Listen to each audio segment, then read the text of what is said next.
Assalamualaikum warahmatullahi wabarakatuh. Salam, Om Swastiastu, Namo Buddhaya, salam kebajikan.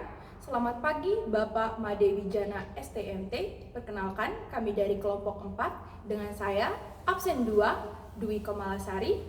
Saya absen 13 Gian Devina Pasuhu.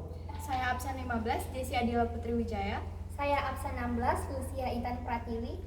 Pada kesempatan kali ini, kami akan mempresentasikan hasil proyek kami yang berjudul Aplikasi Statistika Inferensial Pembangunan Sarana Olahraga di Fakultas Teknik Universitas Mataram. Berikut presentasi kami. Kita semua tahu olahraga adalah bahasa universal dan di dunia akademik data adalah jembatan menuju pemahaman. Namun, bagaimana jika kita bisa menghubungkan gairah mahasiswa dalam berolahraga dengan kekuatan analisis data? Hari ini kita akan mengungkapkan bagaimana statistika inferensial menjadi kunci untuk memahami lebih dari sekedar angka, yaitu potensi dan minat mahasiswa secara mendalam. Adapun fokus utama yang akan kami bahas, yang pertama ada pendahuluan, yang kedua ada statistika inferensial, yang ketiga ada metode penelitian, yang keempat ada hasil dan analisis data, dan yang kelima ada penutup. Baik, yang pertama ada pendahuluan. Adapun latar belakang dari hasil penelitian kelompok kami, yaitu analisis statistik sangat penting dalam penelitian keolahragaan karena membantu memahami data secara objektif dan sistematis. Mahasiswa Fakultas Teknik Unram memiliki aktivitas akademik yang sangat padat sehingga sering kali mengabaikan pentingnya olahraga. Melalui statistika inferensial, peneliti dapat mengetahui minat, pola partisipasi, serta faktor yang mempengaruhi kecenderungan mahasiswa dalam berolahraga. Hasil peneliti ini dapat menjadi dasar fakultas untuk merancang program dan fasilitas olahraga yang lebih tepat dan sasaran. Hasil penelitian ini dapat menjadi dasar bagi fakultas untuk merancang program dan fasilitas olahraga yang tepat sasaran. Secara keseluruhan, penelitian ini bertujuan meningkatkan kesejahteraan mahasiswa dengan menyediakan sarana olahraga yang sesuai dengan kebutuhan mahasiswa. Selanjutnya ada tujuan dari penelitian kami. Yang pertama, mengetahui minat olahraga mahasiswa. Di sini, kami bertujuan untuk mengidentifikasi jenis olahraga yang paling disukai dan paling sering diikuti oleh mahasiswa Fakultas Teknik. Yang kedua ada mengukur tingkat partisipasi. Kami menilai sejauh mana mahasiswa aktif berpartisipasi dalam kegiatan olahraga, baik untuk rekreasi maupun dalam kegiatan organisasi dan kompetisi. Yang ketiga ada menemukan pola peminatan, yaitu menganalisis tren minat olahraga mahasiswa dari waktu ke waktu untuk melihat adanya perubahan atau pergeseran preferensi. Yang keempat, memberikan dasar pengembangan program. Di sini, kami memberikan masukan bagi fakultas dalam merancang kegiatan dan fasilitas olahraga yang sesuai dengan kebutuhan dan minat mahasiswa. Dan yang terakhir ada memberikan kontribusi untuk kebijakan dan penelitian, yaitu dimaksudkan menyediakan data yang dapat dimanfaatkan untuk pengembangan penelitian serta kebijakan universitas dalam meningkatkan kesejahteraan mahasiswa melalui kegiatan olahraga. Baik, di bagian statistika inferensial, saya akan menjelaskan beberapa.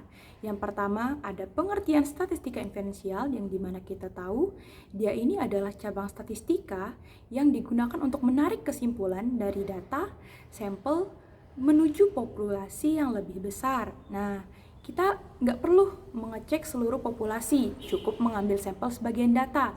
Kemudian dari sampel itu kita bisa menguji hipotesisnya. Nah, kemudian kita bisa membuat prediksi.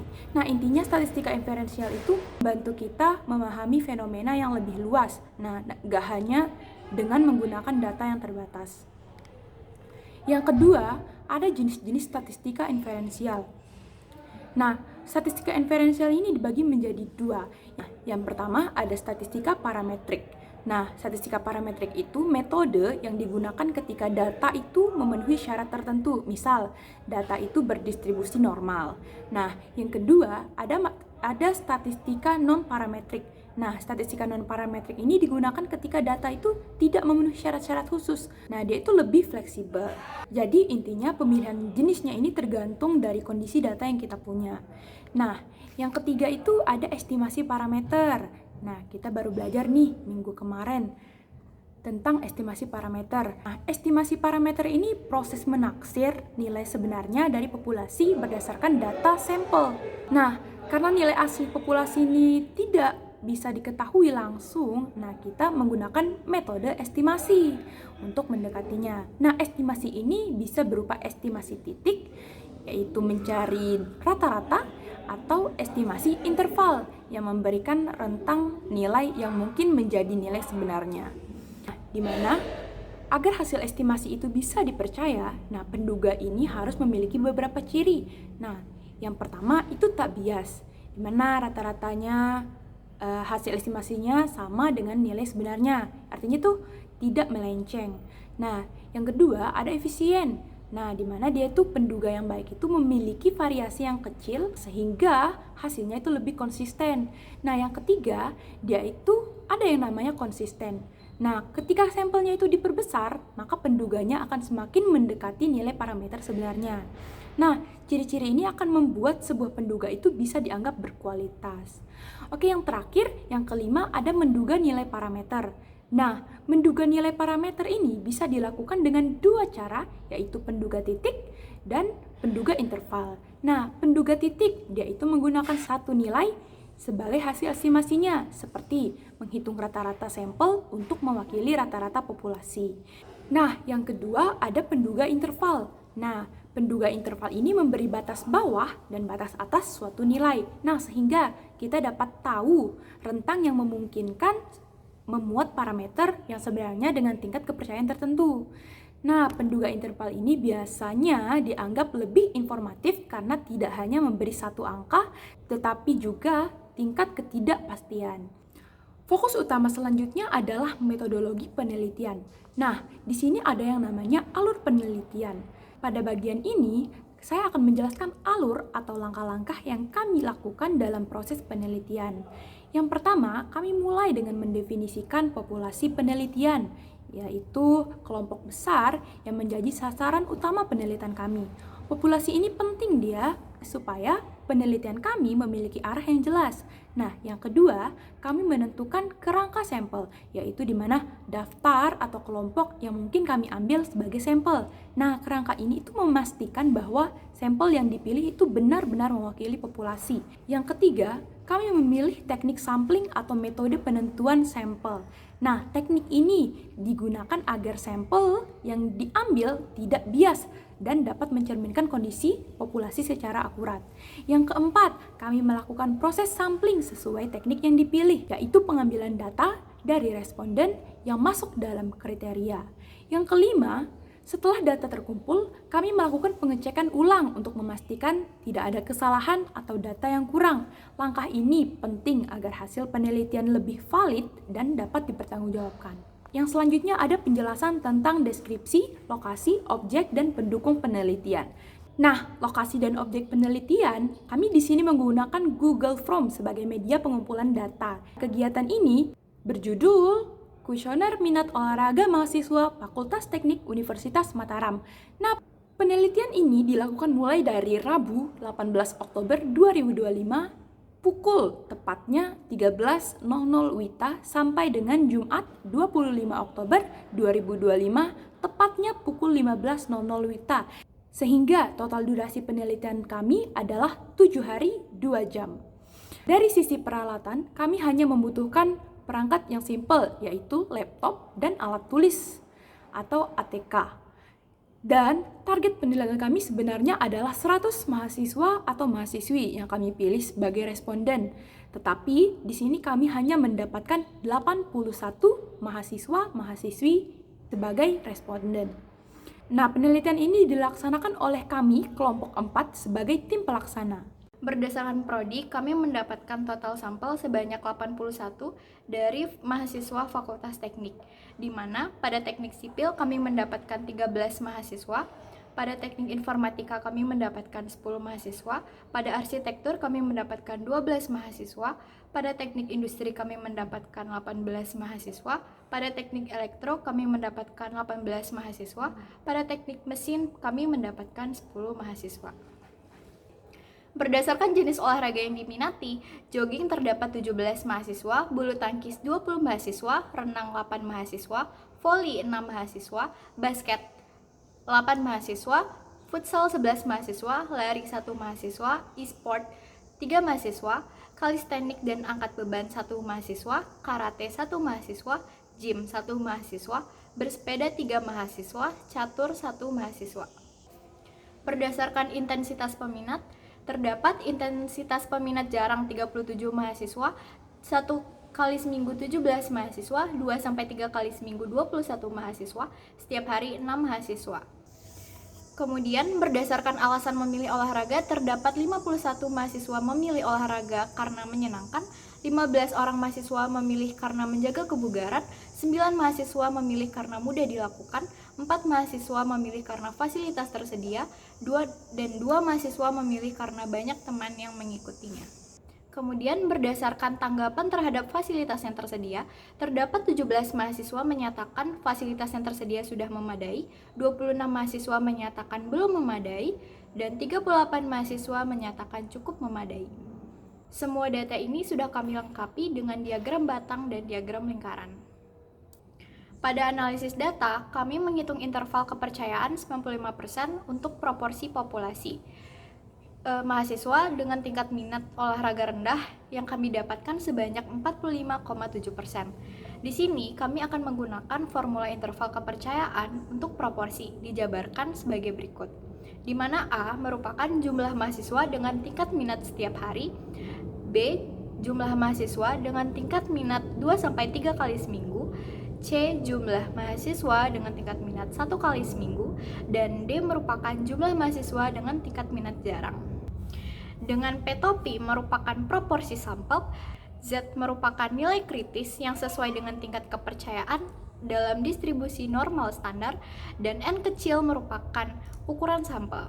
Kemudian di sini yang pertama kita akan mencari perumusan hipotesis, di mana H0 atau hipotesis 0 itu sama dengan P, yaitu 0,457. Proporsi yang mendukung sama dengan 45,7%. Kemudian H1 atau hipotesis 1 sama dengan P lebih besar dari 0,457, yaitu proporsi yang mendukung lebih dari 45,7%. Kemudian kita akan mencari proporsi sampel dengan membagi jumlah mahasiswa dengan tingkat minat jarang per total sampel. Jadi kita mendapatkan 37/81, yaitu 0,4567 atau 45,67%. Kemudian untuk nilai kritis atau Z, untuk selang kepercayaan 95% adalah sekitar 1,96.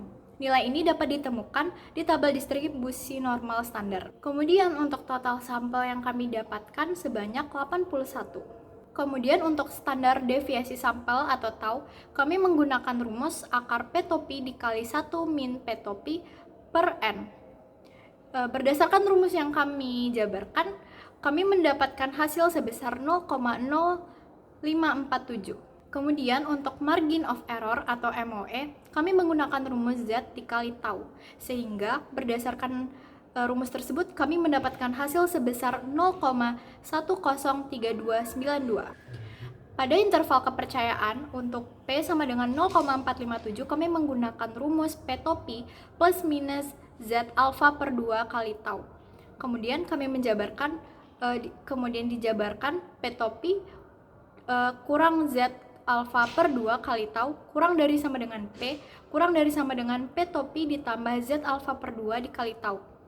Dengan rumus yang kami jabarkan, kami mendapatkan hasil hipotesis 0 ditolak dan hipotesis 1 sama dengan P lebih besar dari 0,457, yaitu proporsi yang mendukung lebih dari 45,7%. Jadi, kesimpulannya interval kepercayaan yang kami dapatkan yaitu 0,3495 kurang dari sama dengan P kurang dari sama dengan 0,5640, sehingga dapat dilihat pada kurva yang kami lampirkan. Di bagian penutup terdapat kesimpulan.